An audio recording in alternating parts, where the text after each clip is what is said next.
So Jason, for the purpose of this video, let's get it out of the tank first. okay. What did you see, Jason? Come on, Daniel. Okay. We'll get the fuel pump out and you can see exactly what's gone on. Right, well, basically, as you can see, the fuel pump, the actual fuel hose there is not connected at all, and it's not submergible hose. You can see how it's collapsed there completely. Yeah. What's happened is that's on the fuel pump like that, but then you've got to remember when it's in the tank, that squishes all the way down. That squashes all the way down. See it split there. Yeah. So that basically is on the top of the tank. By the time you squash that down, squish it, push it over.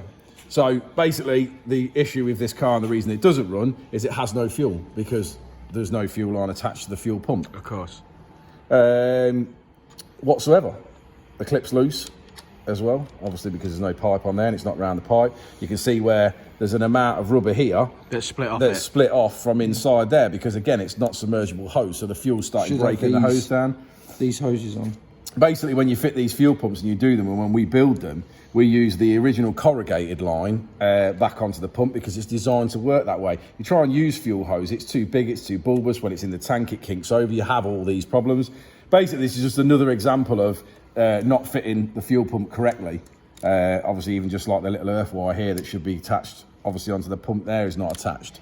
You know, it's silly little things. Basically, in this instance, we'll obviously take this assembly apart, make sure everything's obviously correct. We may have to obviously take a line off another assembly and rebuild that properly so it's all together and working. Very dangerous this, in this opinion here, because if, for example, this car would have made it onto the dyno and did run, for example, then this would have popped off halfway through a map or towards the end of a run and melted his engine, his forged engine I might add, that cost £5,000 to build or whatever. Might have melted his engine and first of all, he'll instantly be, that's the map problem. Instantly the map is issue. But this is why all these cars have to come through a vigorous health check before they make it to the dyno, isn't it? Admittedly, in this instance, when anyone's done something themselves, we generally look over it and check it. And this is an exact reason why. Yeah. Okay, cool. Well, Jason, get that fixed, mate. Okay, Daniel. So time for the fuel pump to go back in now that our Jason and Richard have completed it. So, it's back together.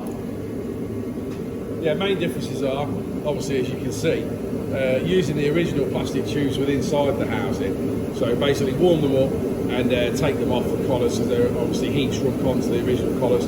Bit more fuel pump done, but obviously that allows you to do that is obviously be able to compress the top as such when it's in the tank like that. Doesn't kink the lines over. Right, yeah.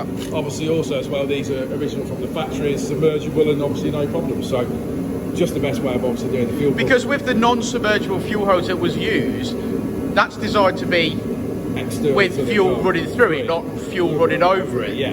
And then it collapses. It's basically it soaks it up and swells it up and breaks the rubber down. Obviously that's fixed. Jason's gone through the rest of the fuel pump, making sure obviously everything inside's as it should be and obviously all the rest of it. So hopefully at this point that car will just fire up now once it's refitted. Yeah, fantastic. Good work, lads. Good work.